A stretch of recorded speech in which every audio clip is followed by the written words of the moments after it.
Hola, ¿cómo están? Pues hoy decidí traer de vuelta un clásico, una serie de la que ya he hecho dos videos anteriormente. Es esta serie sobre las piezas para piano más difíciles que existen y ya tiene bastante tiempo que no hacía la tercera parte, y curiosamente en los dos videos anteriores siempre he recibido comentarios de que esta pieza no es realmente tan difícil. Por ejemplo, alguien puso que la campanela realmente estaba no tan difícil o sencilla, y en general cada que hago un video sobre esto alguien pone en los comentarios otra pieza que igual les parece aún más complicada, o ponen que a ellos tal vez no se les hizo tan difícil las piezas que escogí. Entonces hoy vamos a entrar un poco en el terreno de lo extremo. Vamos a empezar con piezas que son, digamos, un tanto más convencionales, y las últimas piezas van a ser piezas que son un poco más extrañas. Extrañas en el sentido de que no son tan amables al oído, de que tienen características bastante curiosas, que no son piezas tan conocidas obviamente, y que también son música que muchos dirían que no es música. Mucha gente sé que opina que estas piezas ya dejan de ser música, que son solo ruido, y que a lo mejor incluso empiezan a ser absurdas, pero el hecho es que tocarlas es realmente una proeza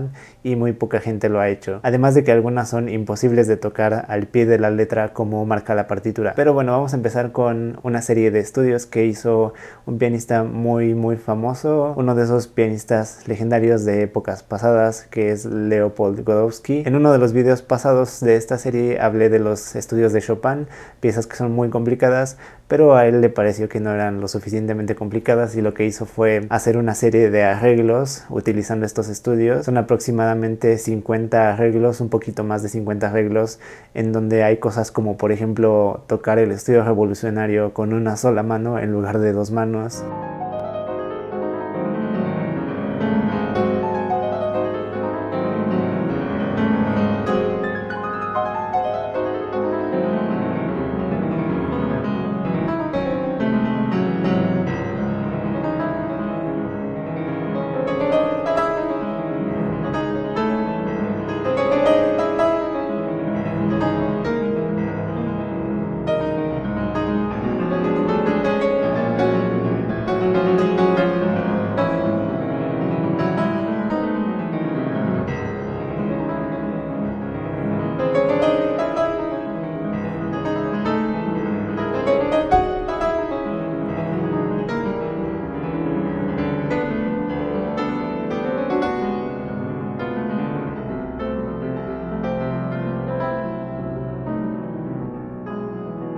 Y por supuesto, cómo olvidar el estudio de las terceras, que originalmente tienes todas las terceras en la mano derecha, él las hace en la mano izquierda en otro de sus arreglos.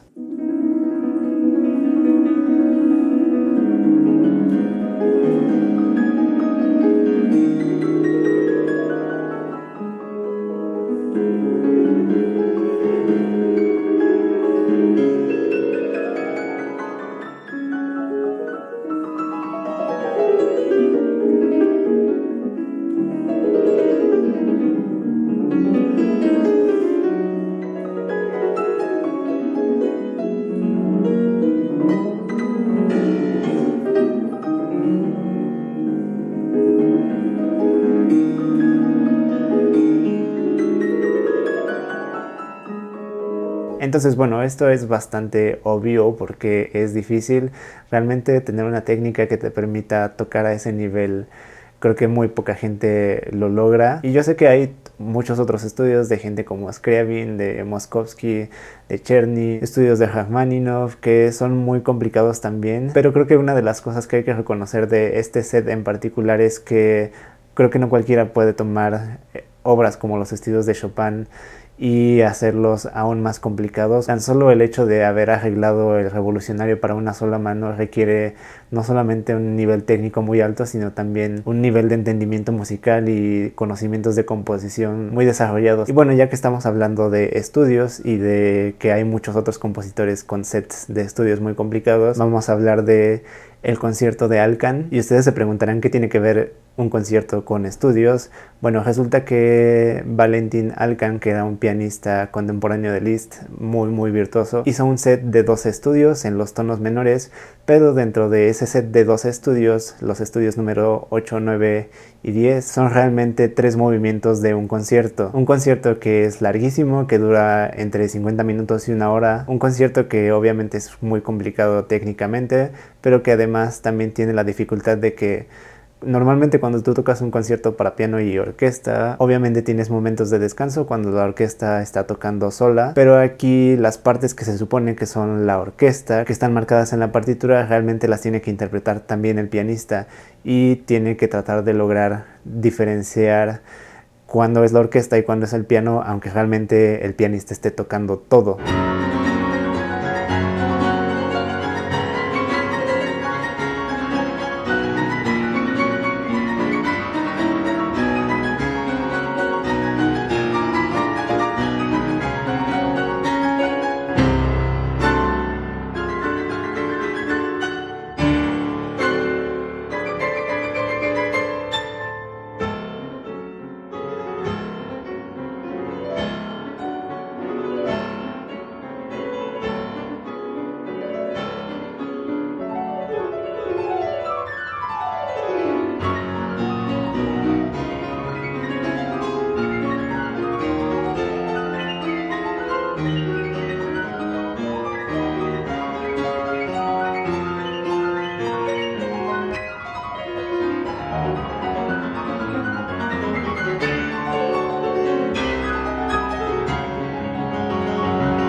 Y bueno, en la descripción les voy a dejar un video que me parece muy impresionante porque este set de los 12 estudios completos dura aproximadamente 2 horas. Muy poca gente lo ha tocado. Según leí por ahí, hay solamente como 3 o 4 grabaciones de gente que ha tocado el set completo en vivo. Y bueno, una de esas grabaciones la hizo Vincenzo Maltempo. Se las voy a dejar en la descripción. Son 2 horas de puro virtuosismo, de música que todavía digamos es bastante convencional. Y bueno, he de decir que Vincenzo es un súper pianista. Tuve la oportunidad de verlo hace un año en el Festival Blanco y Negro y se ve que tiene una técnica bastante desarrollada, y cómo no, después de tocar algo como esta monstruosidad de set de estudios sin parar. Y para nuestra tercera pieza ya vamos a entrar en el terreno de la música un poco menos convencional, música que muchos dirían que no es música, como ya les comentaba. Y la tercera pieza es la sonata número 2 de Boulez.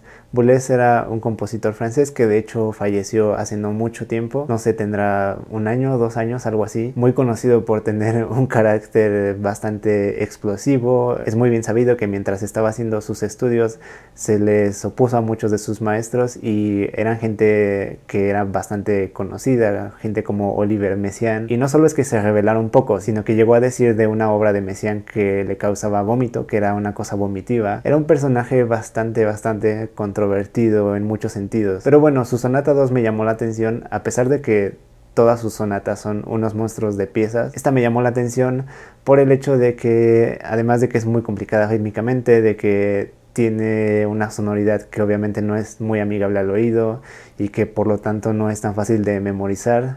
Me llamó la atención porque se supone que esta sonata está muy bien estructurada, basándose en los modelos más clásicos de sonata. Supuestamente en esta sonata se hacen referencias a algunas sonatas de Beethoven, como la Hammerklavier y como la Opus 109. Y si ustedes siguen el canal, a lo mejor saben que yo estoy tocando la Opus 109. Es una sonata que está en mi mayor.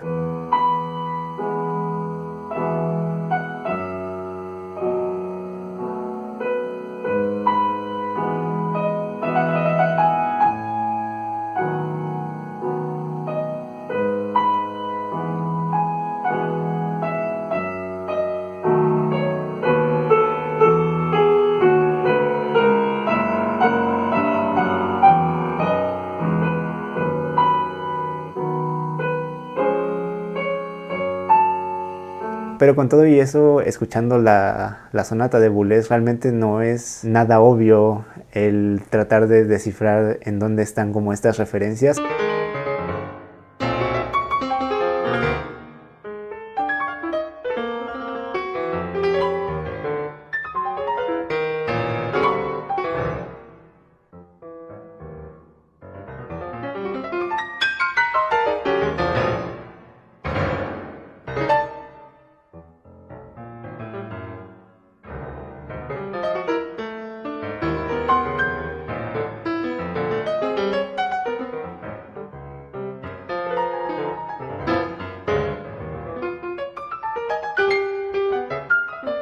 A pesar de que yo ya toco completa la Opus 109 de Beethoven, les puedo decir que escuché la sonata y realmente no vi nunca en dónde estaban esas referencias. Sí leí por ahí que realmente no son cosas obvias, sino que sí tienes que meterte a estudiar la sonata para encontrar todas esas referencias.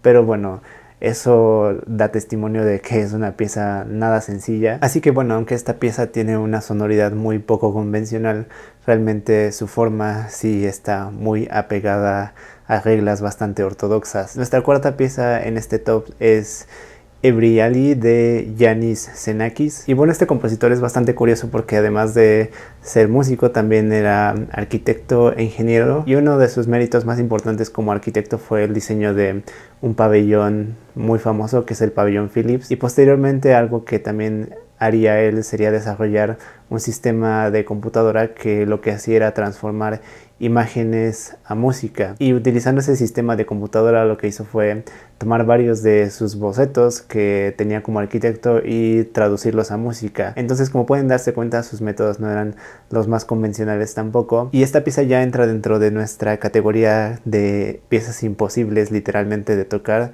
Es una pieza que está escrita a veces en 4 o 5 pentagramas. Gente como Rachmaninoff ya de repente utilizaba 3 pentagramas, también Debussy de repente tiene ese tipo de cosas, pero esta pieza tiene tantas notas y en registros tan amplios a veces al mismo tiempo que el compositor se vio en la necesidad de utilizar todos esos pentagramas, lo cual quiere decir que además también hay partes de esta pieza que ni siquiera son realmente tocables por una persona, simplemente porque no te alcanzan las manos, los dedos, o porque los registros están demasiado extendidos. Y esta pieza tiene una dedicatoria a una pianista francesa que se dice que cuando Xenakis le dio la pieza a esta pianista le dijo que ahí estaba la obra y que la revisara, que si creía que podía hacer algo con ella, que entonces la tocara. Igual esta pieza probablemente va a entrar dentro de lo que muchos dirían que ya no es música, porque obviamente no es nada fácil de digerir, pero hay muchos pianistas que la tocan. Es una pieza que, aunque tal vez no tanto como el repertorio más ortodoxo, sí se toca en público. Y bueno, les dejo un poco de la pieza para que la escuchen.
Y bueno, nuestra quinta y última pieza del día de hoy es una obra que como que se ha hecho bastante conocida, entre comillas, justamente por el hecho de la monstruosidad que es, de que es una pieza muy complicada. Es el Opus Clavicem Ballisticum de Sorashvi. Él es un compositor inglés y digamos que esta pieza es todo un fenómeno. Para empezar, la pieza dura 4 horas y media aproximadamente y hay registros de muy pocas veces en las que se ha tocado completa de principio a fin en vivo. Incluso hay una página de internet en donde uno se puede meter y ver en dónde se ha tocado y si se ha tocado completa o no. Muchas veces se tocan simplemente las primeras 2 partes. Y bueno, es una obra rítmicamente muy compleja que tiene pasajes que requieren un virtuosismo extremo.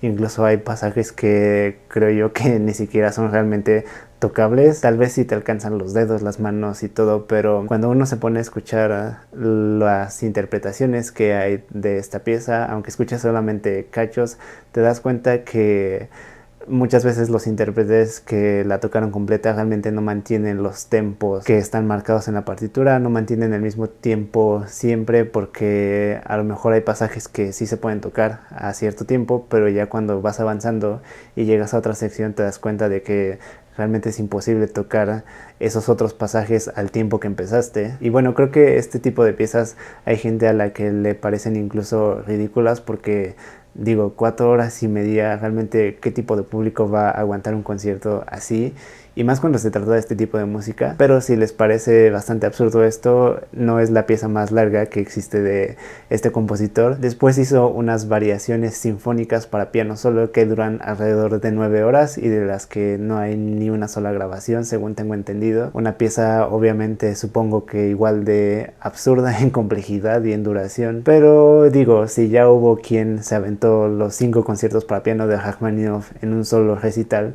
no dudo que en algún futuro veamos a alguien que se aviente esta pieza y haga la hazaña de estar ahí 9 horas tocando. Y no solo tocando, sino tocando una cosa de esta complejidad. En fin, los voy a dejar con el video de esta pieza o de un fragmento de esta pieza, obviamente. Espero que les haya gustado. Yo sé que es música muy poco convencional y que a lo mejor no es nada sencilla de escuchar. Incluso para mí no soy muy fan de toda esta música contemporánea, pero por ahí en la escuela tuve que tomar un curso en el que se hablaba de todo esto y creo que esta es música que realmente apenas puedes empezar a más o menos disfrutarlas si es que la tocas, porque simplemente escuchándola creo que es muy difícil que realmente le encuentres algo o que no te parezcan simplemente ocurrencias. En fin, déjenme sus comentarios de qué otras piezas creen que hagan falta en estos tops de piezas difíciles. Déjenme qué opinan de esta música. ¿Les parece que realmente merece el título de música o les parece que ya fue demasiado y que estos compositores se excedieron? Suscríbanse al canal, denle like si les gustó y nos vemos para el próximo video.